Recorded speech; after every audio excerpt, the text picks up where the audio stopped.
అందరికీ నమస్కారం. ఈరోజు మనం వినబోయే కథ 'ప్లాగుతో కథ సుఖాంతం'. ఇదిగో మిమ్మల్నే ఏం చేస్తున్నారు? వంటింట్లోంచి అరిచింది సరస్వతి. అబ్బా, ఏమీ చేయడం లేదులే, నువ్వు హర్తివి నా ప్రాణానికి హాల్లోంచి విసుక్కున్నాడు ప్రసాదరావు. ఇంకో అరగంటలో నా పని అయిపోతుంది. ఈలోగా పోస్టులు ఎడాపెడా పెట్టేయకండి, నేను వచ్చి చూస్తాం, అప్పుడు పోస్ట్ చేద్దురు. ఈలోగా కామాలు ఫుల్ స్టాప్లు చూసుకోండి. ఏంటి వింటున్నారా? పెద్దగా అరిచింది. వింటూనే ఉన్నా, సమాధానం చెప్పాడు ప్రసాదరావు. హాల్లోనే కూర్చోండి, వరండాలోకి ఒంటరిగా వెళ్ళొద్దు, నేను వచ్చాక వెంటబెట్టుకెళ్తా, సరేనా? మళ్ళీ అరిచింది. బరువుగా నిట్టూర్చాడు. మరీ 1వ క్లాస్ పిల్లాడిలా అయిపోయింది నా బతుకు. చిన్నతనంలో మా నరసింహం మాస్టారు ఇలాగే కాల్చుకు తినేవారు. ఇదిగో ఇప్పుడు ఈ శాల్తీ ఏమన్నా అందామంటే ఎప్పటెప్పటి సంగతిలో గుర్తు చేసి దెప్పుతుంది అనుకున్నాడు. ఏమిటి, విన్నారా లేదా? మళ్ళీ అరిచింది. విన్నాను మహాతల్లి, విన్నాను. నువ్వు చెప్పినట్లే చేస్తాను, సరేనా? ఊరికే ఎద్దంత గొంతు వేసుకుని అరవకు, ఎవరైనా వింటే నవ్విపోతారు. అరవడం నాకు మాత్రం సరదానా? వదిలేసి ఊరుకుంటే మళ్ళీ ఏం నిర్వాకం చేస్తారో అని భయం అంది విసురుగా. సనుక్కుని తన పనిలో మునిగిపోయాడు ప్రసాదరావు. కాసేపటికి సరస్వతి వచ్చి భర్త పక్కనే కూర్చుంది. ఇటు ఇవ్వండి అంది ఠీవీగా. వినయంగా ఫోన్ అందించాడు. చదవడం మొదలుపెట్టింది సరస్వతి. మీ వివాహ రజతోత్సవం సందర్భంగా మీకు మా శుభాకాంక్షలు.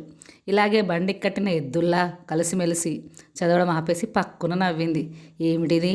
దంపతులని బండి చక్రాలు అంటారు కానీ ఎద్దులు దున్నపోతులు అంటారా? అంది నవ్వుతూనే. ఎందుకనరు, సంసారపు బండి లాగుతున్నారు కాబట్టి అనొచ్చు, సమర్థించుకున్నాడు. చక్కగా ఏ సీతారాంలో పార్వతీ పరమేశ్వర్లు అనకుండా బండి దున్నపోతులు ఏంటి, ఉండండి సరిచేస్తాను అని సరిచేసి పోస్ట్ నొక్కింది. ఆ సమాచారం వెళ్ళిపోయింది ఫేస్బుక్లోకి. ఇంకేం చేశారు అని మళ్ళీ చూసింది. ఓ పెద్దావిడ ఫోటో. మా తల్లిగారు ఇవాళ పొద్దున స్వర్గస్థులైనారు అని ఉంటే, మీ తల్లిగారు పోయినందుకు నా ప్రగాఢ సానుభూతి అని కామెంట్ పెట్టాడు.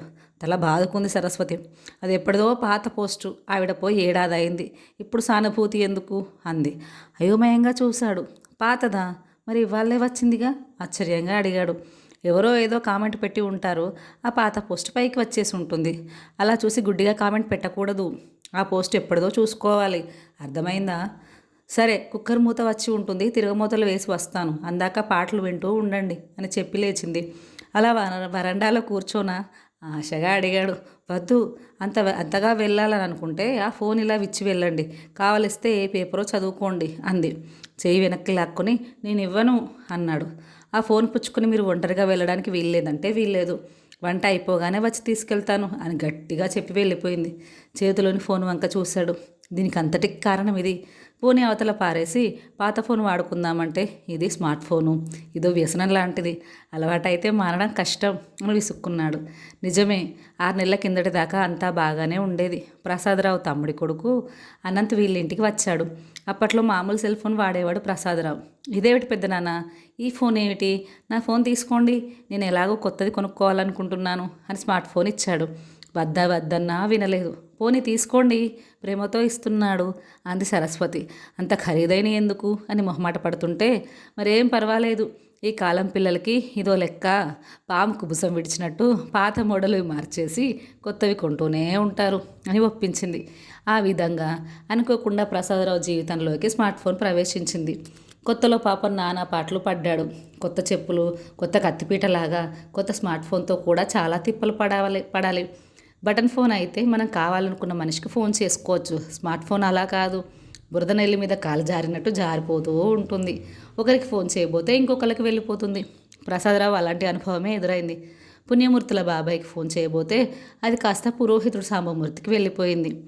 చెప్పండి ప్రసాదరావు గారు, ఏమిటి విశేషం? నోమా వ్రతమా అన్నాడు సాంబమూర్తి. అప్పుడు విషయం గ్రహించి, మా పుణ్యమూర్తుల బాబాయ్కి ఫోన్ చేశాను, పొరపాటున మీకు వచ్చేసింది, సారీ అని క్షమాపణలు చెప్పుకున్నాడు. పర్వాలేదులేండి ప్రసాదరావు గారు, ఈ స్మార్ట్ ఫోన్లు ఇంతే అన్నాడు సాంబమూర్తి. కానీ ప్రసాదరావు 3 సార్లు అదే పొరపాటు చేసేసరికి ఆయనకి ఓర్పు నశించిపోయింది. ఆ సమయంలో ఆయన సత్యనారాయణ వ్రతం చేయిస్తున్నాడు. రసవత్తరంగా కథ చెప్తూ ఉండగా బాబాయ్ బాబాయ్ అంటూ ఫోన్. అలా కార్యక్రమం మధ్యలో ఫోన్లు మాట్లాడుతూ ఉంటే పురోహితుడి ప్రతిష్టకి చేటు. పోలీసులు కట్టేద్దామంటే పీక్ సీజను. విసుగేసి, ప్రసాదరావు గారు మీరు పని చేయండి, మీ బాబాయ్ ఫోన్ నెంబర్ నాకు మెసేజ్ చేయండి, నేను ఇంటికి వెళ్ళగానే ఆయనకే ఫోన్ చేసి మీతో మాట్లాడమని చెప్తాను అన్నాడు. ప్రసాదరావుకి అభిమానం దెబ్బతింది. ఈ ఫోన్ నాకొద్దు అన్నాడు. ఏమీ పర్వాలేదు, కొత్తల్లో ఇలా విరక్తి వైరాగ్యం కలగడం సహజమే, కాస్త ఆగితే అలవాటు అవుతుంది. మన పెళ్ళైన కొత్తల్లో మీతో వేగలకి విడాకులు ఇచ్చేద్దాం అనుకున్న దాన్ని సర్దుకుపోలేదా? ఇది అంతే నచ్చజెప్పింది సరస్వతి. ఊరికే కబుర్లు చెప్పడం కాదు, నీ దాకా వస్తే అప్పుడు తెలుస్తుంది అన్నాడు. ఆయన ఏ ముహూర్తంలో అన్నాడో కానీ అదే జరిగింది. ఆ రోజు వాళ్ళ అమ్మాయి వచ్చింది ఇంటికి. తండ్రి దగ్గర స్మార్ట్ ఫోన్ చూసి చాలా సంతోషించింది. అది అలా కాలంతో పాటు మనము మారాలి, నా ఫోన్ నువ్వు తీసుకో అమ్మా, నేను ఎలాగో కొత్తది కొనుక్కుంటున్నాను అని ఫోన్ ఇచ్చి వెళ్ళిపోయింది. దంపతులిద్దరికీ ఎంచక్కా స్మార్ట్ ఫోన్లు. సరస్వతి మాత్రం భర్తలా అరవంత పడలేదు. స్త్రీలకు పుట్టుకతోనే తెలివితేటలు ఎక్కువ. ఏదైనా కొత్త విషయం నేర్చుకోవాలంటే ఓర్పుగా నేర్చేసుకుంటారు తప్పించి మగవాళ్ళలాగా హడావిడి పడిపోయి అబడా దిబడా పనులు చేయరు.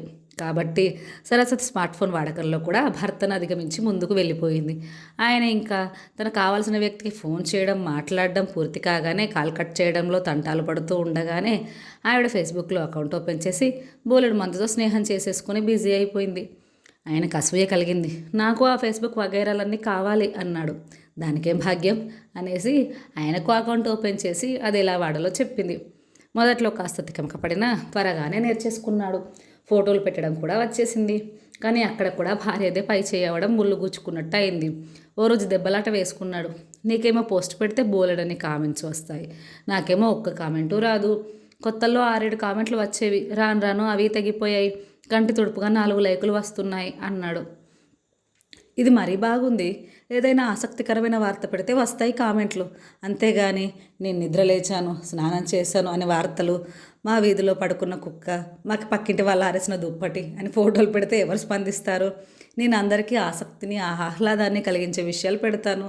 అందుకే నాకు బోలెడని లైకులు, కామెంట్లు వస్తాయి. మీరు ఏదైనా మార్గం ఎంచుకోండి, అంతేగాని నా మీద పడి ఏడిస్తే నేనేం చేయను అని ఖచ్చితంగా చెప్పేసింది. ఆలోచిస్తే అది నిజమే అనిపించింది. ఆలోచించి బంధువుల కబుర్లు ఫేస్బుక్లో పోస్ట్ చేయడం మొదలుపెట్టాడు. అందరికీ ఫోన్లు గట్రా చేసి విశేషాలు తెలుసుకొని అవి అందరికీ తెలియజేయడం. గోపాల బాబాయ్ కొడుకు విశాల్కి ఉద్యోగం వచ్చింది, చీరాల పిన్ని మనవరాలు శ్వేతకి పెళ్లి కుదిరింది అంటూ పోస్టులు పెట్టడం మొదలుపెట్టాడు. మంచి స్పందన వచ్చింది.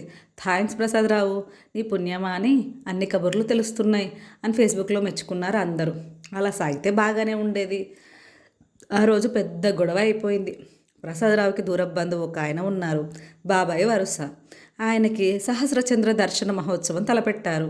ఆయన పిల్లలు మనవలు దేశంలో ఉన్న వాళ్ళే కాకుండా విదేశాల్లో ఉన్న వాళ్ళు కూడా వచ్చారు. ఆ సమయంలోనే అదే ఇంటి పేరు గల వాళ్ళ దూర బంధువు భార్య ప్రసవించింది, మగ పిల్లవాడు. ప్రసాదరావు ఆ విషయం ఫేస్బుక్లో పెట్టేశాడు. అటు ముత్తాత 1000 పున్నముల ఉత్సవం, ఇటు మునిమనవడు పుట్టడం ఎంతో ఆనందదాయకం. బాబాయ్కి అభినందనలు, పసివాడికి ఆశీస్సులు అని రాసి పోస్ట్ పెట్టాడు. దాంతో గందరగోళం అయిపోయింది. వాళ్ళు ఒకే ఇంటి పేరు వాళ్ళు కావడంతో వాళ్ళకి పురుడు మైల. ఆ పెద్దాయన ఉత్సవం ఆగిపోయింది. అందరూ బోలెడన్ని వ్యయ ప్రయాసల కోర్చి దూరాల ఉంచి వచ్చారు. మాకు బోలెడంత ఖర్చు అయింది. ఇంత చేసి వేడుక జరగకుండా ఆగిపోయింది.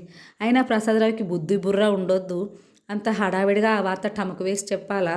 ఒకే ఇంటి పేరు ఉన్న వాళ్ళైనా వాళ్ళిద్దరి కుటుంబాలకి ఎన్నో ఏళ్ళుగా రాకపోకలు లేవు. ఇప్పుడు అంత అర్జెంటుగా చెప్పడం అవసరమా అని బాగానే తిట్టుకున్నారు. ఆ విషయం సరస్వతికి తెలిసింది. కాస్త బాధపడి భర్తని మందలించింది. వెనుకటికి మీలాంటి వాడే అడ్డదారిన 6 మైళ్ళు పరిగెత్తుకుంటూ పెళ్ళికి వెళ్ళి, ఆపండి, కన్యాదాత దూర బంధువు 90 ఏళ్ల పున్నమ్మ గారు కన్ను మూశారు అని చెప్పాడుట. అలా ఉంది మీ నిర్వాకం. తీరిగ్గా కూర్చొని తిక్క పనులు చేస్తారు. ఏమన్నా అంటే కోపం అంది. దాంతో మనసు పాడైపోయి ఫేస్బుక్ జోలికి వెళ్ళడం మానుకున్నాడు ప్రసాదరావు. అలవాటైన పని మానేసి తోచక సతమతమవుతూ ఉంటే అదృష్టం బాగుండి అదే సమయంలో వాట్సాప్ బాగా ప్రచారంలోకి వచ్చింది. 2-3 గ్రూపులలో చేరాడు. కావలసినంత కాలక్షేపం. పెందలాడే పనులన్నీ పూర్తి చేసుకొని ఫోన్ పట్టుకొని కూర్చుంటే మళ్ళీ భోజనం వేళకే లేవడం. ఇద్దరూ అమ్మయ్య అనుకున్నారో లేదో అక్కడ అవాంతరం వచ్చి పడింది. ఓ రోజు మామూలుగా వరండాలో కూర్చొని వాట్సాప్ చూసుకుంటున్నాడు. ఎవరో మంచి జోక్ పంపిస్తే పడి పడి నవ్వుతున్నాడు. అంతకు 4 రోజుల ముందే పక్కింటి పార్వతి గారు హాల్లో కాలు జారి పడింది. ఎముక విరగలేదు కానీ కాలు బెనికింది. పడుకుంటే ఇంట్లో జరగదు కాబట్టి పాపం కుంటుతూనే పనులు చేసుకుంటుంది. ఏదో పని మీద ఆవిడ వాకిట్లోకి వచ్చింది కుంటుతూ. ఆ సమయంలో నవ్వు వినబడి చూస్తే పక్కింటి ప్రసాదరావు పగలబడి నవ్వుతున్నాడు. ఆవిడ మనసు నొచ్చుకుంది. కుంటుతూనే గోడ దగ్గరికి వచ్చి సరస్వతిని కేకేసింది. సరస్వతి రాగానే ప్రసాదరావుని చూపించింది. చూశారా, మీ వారు నన్ను చూసి ఎగతాలు చేస్తున్నారు. ఇదేమైనా బాగుందా? రేపు మీకు ఇలాగే జరిగి మీరు కుంటుతూ ఉంటే మా వారు నవ్వితే మీకెలా ఉంటుంది అని మొహం గంటు పెట్టుకుని. సరస్వతి కంగారు పడిపోయింది. అయ్యో, ఆయన అలాంటి వారు కాదండి, అసలు అలా ఎగతాళి చేయొచ్చని కూడా తెలీదు పాపం అంటూ భర్త వంక చూసింది. ఆయన ఇంకా నవ్వుతూనే ఉన్నాడు. గబగబా అటు వెళ్ళి చూస్తే వాట్సాప్లో జోక్.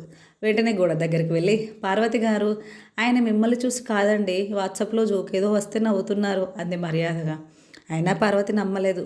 ప్రతి వాళ్ళకి ఇదో అలవాటైపోయింది. పూర్వం నేరుగా అనలేక కుక్క మీద పిల్లి మీద పెట్టి అనేవాళ్ళుట. ఇప్పుడు ఓ సెల్ ఫోన్ చేతిలో పట్టుకుని వేషాలు వేస్తున్నారు అని అనుకుంటూనే వెళ్ళిపోయింది. ఆ సంఘటన తర్వాత ఆవిడ సరస్వతితో మాట్లాడడం మానేసింది. పలకరించిన మొహం తిప్పుకొని వెళ్ళిపోతుంటే సరస్వతికి కష్టం వేసింది. ఆ అసహనమంతా భర్త మీద చూపించింది. ఎంతో అండగా ఉండేది. కమ్మని కరివేపాకు, నిమ్మకాయలు అడగకుండానే ఇచ్చేది. ఇప్పుడు వైరం వచ్చి పడింది. ఇదంతా మీ వల్లనే అని సాధించింది. ఇక మీదట ఒంటరిగా వరండాలో కూర్చొని కాలక్షేపం చేయటం మానేయండి. ఇలాంటి నిర్వాకాలు చేసి అందరితో శత్రుత్వం తెచ్చిపెడుతూ ఉంటే నేను అన్యాయం అయిపోతాను అని బోలెడన్ని ఆంక్షలు విధించింది. ర్యాగింగ్ సమయంలో సీనియర్ల పాలబడ్డ జూనియర్ల తయారైంది ప్రసాదరావు పని. భరించలేకపోతున్నాడు. ఓ రోజు కూతురు ఫోన్ చేస్తే తన కష్టాలు మొరపెట్టుకున్నాడు. అంతా విని తల్లిని పిలిచి సంజాయిషి అడిగింది. సరస్వతి తన సమస్య చెప్పుకుంది. ఇరుపక్షాల వాదన విన్న తర్వాత తీర్పు మారనాటికి వాయిదా వేసింది కూతురు. మర్నాడు వాళ్ళు మళ్ళీ ఫోన్ చేసి, నాన్నగారు, మీకు ఒక బ్లాగ్ ఓపెన్ చేస్తాను, అందులో మీ జీవితంలో జరిగిన సంఘటనలు, మీ అనుభవాలు రాయండి, బోలెడంతమంది చదువుతారు అంది. వెంటనే సరస్వతి కల్పించుకొని, వద్దు తల్లి, మళ్ళీ అవకతవకగా చేస్తే అది తలనొప్పే అంది.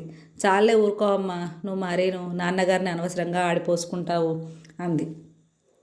అది కాదే అమ్మడు, బ్లాగ్లో అనుభవాలు రాయమంటే మా మామగారు పీనాసి, మా ఆవిడకి నోరెక్కువ అని రాస్తారేమో అని నా భయం అంది. అలా ఏం రాయరు నాన్నగారు, మీరు ఇంటి విషయాలు కాకుండా మీ ఉద్యోగంలో అనుభవాలు రాయండి. మీ తాతగారు చాలా గొప్పవారని మాకు చెప్పేవారు గుర్తుందా, అవన్నీ రాయండి అని చెప్పింది. బ్లాగ్ ఎలా వాడాలో కూడా చెప్పింది. ప్రసాదరావు కబుర్లు అని బ్లాగుకి నామకరణం కూడా తనే చేసేసింది. ఆ శుభముహూర్తాన బ్లాగ్లో రాయడం ప్రారంభించాడు. అనతి కాలంలోనే ప్రసాదరావు కబుర్లు అందరి అభిమానాన్ని చూరగొన్నాయి, ప్రశంసలు అందుకున్నాయి.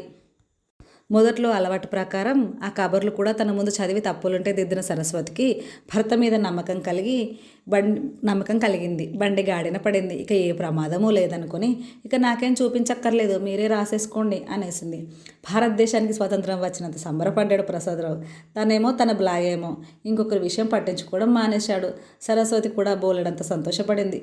ఏమిటో ఈ టెక్నాలజీ, ఈ స్మార్ట్ ఫోను నా పెళ్లినాటికే ఉండుంటే మాది ఆదర్శ దాంపత్యమే అయి ఉండేది. సనుగుళ్ళు సాధింపులు ఉండేవి కాదు. పోన్లే, పుట్టిన ఇన్నాళ్ళకి పురుషుడు యజ్ఞం చేశాడు అని సామెత చెప్పినట్లు ఇప్పటికైనా ఓ దారి కనిపించింది. కథ సుఖాంతం అయింది అనుకుంది. ఈ కథ మీకు నచ్చిందా?